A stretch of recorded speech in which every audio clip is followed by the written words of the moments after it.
بسم الله الرحمن الرحيم، والصلاة والسلام على رسول الله. أهلا وسهلا بكم. وصفة اليوم بازيلا بالبندورة، طيبة مفيدة. ممكن الاشتراك في القناة، لايك، تفعيل الجرس، تعليق جيد حتى يصلكم كل جديد. نشوف طريقة التحضير. كيلو من البازيلا، حطيت عليها لترين من المي، اللتر 4 كاسات، الملح حسب الرغبة. حط البازيلا على النار حتى تستوي. حط الخضار، البازيلا، كوب بندورة، لأن البازيلا ما بتطلع طيبة إذا انطبخت بس. معجون الطماطم، حط معجون الطماطم مع بندورة طازة.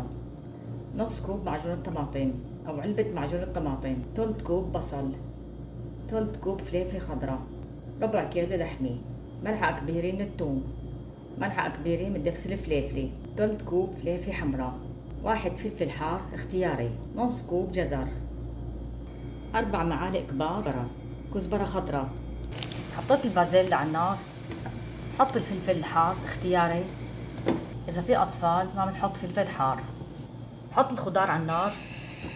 الجزر اختياري، إذا شوحنا الخضار على النار أطيب إنما نحط الخضار فورا بالطنجرة تنسلق سلق. ما بحط دهون، سمنة أو زبدة، لأن اللحمة فيها دهون. حطيت عليها ربع كوب من المي. حطيت تلت كوب كزبرة، ممكن نحط لحد نص كوب. ملعقة كبيرة من الثوم، نص ملعقة من الزبدة أو السمنة أو زيت الزيتون. كزبرة والثوم بيعطي طعم طيب للأكل. ملح حسب الرغبة. بس تطلع ريحة الكزبرة تكون استوت. حط الكزبرة والثوم فوق الخضار اللي عملتها، حركها مع الخضار. خلطة الخضار مع الكزبرة والثوم تعطي طعم طيب للمرق لما نحطها فوق البازيلا. بهار مشكل حسب الرغبة أو بهارات السبعة أو بهارات الكاري. حطيت البهارات بعلبة وحدة عشان يصير أسهل. فلفل أسود، كزبرة، قرنفل، كركم، زنجبيل، بهار مشكل، كله بعلبة وحدة. بنتظر البازيلا حتى تستوي، بعدين بحط الخلطة فوق البازيلا. ملعقة كبيرة دبس فليفلي، حرك. استوت عند البازيلا. حط الخلطة اللي عملتها فوق البازيلا، حطها كلها، حركها.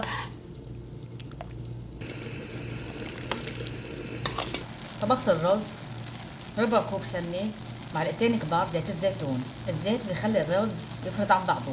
نص كوب من الشعرية، 3 كاسات رز، 3 كاسات مي، رز بسمتي طويل.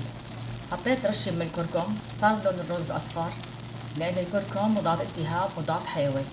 رشة من الفلفل. نشفت المي على الرز. 10 دقايق أو ربع ساعة بيستوي الرز حسب نوع الرز، لأن من رز لرز بيختلف. المهم تكون المي طالعة عن الرز 1 سنتيمتر. حطيت رشة من بهارات الكاري. بهارات الكاري تعطي طعم طيب للرز.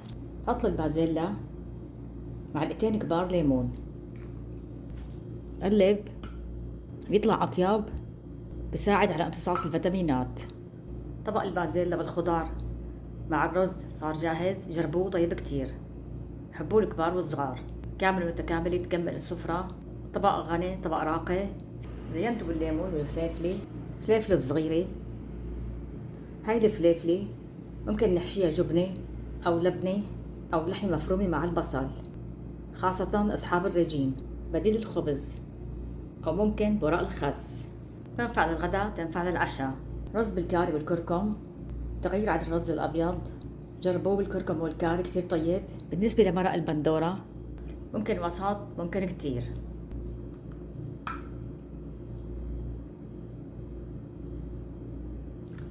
كلها خضروات مفيدة بتساعد على الشبع. ممكن نعمل بديل الرز برغل بشعيرية أو بدون شعيرية. ممكن نحط البرغل رشة من الفلفل، رشة من الكركم، رشة من بهارات الكاري. الرز والبرغل مع شوي من البهارات والشعيرية بيطلع أطيب. جزاكم الله خيرا.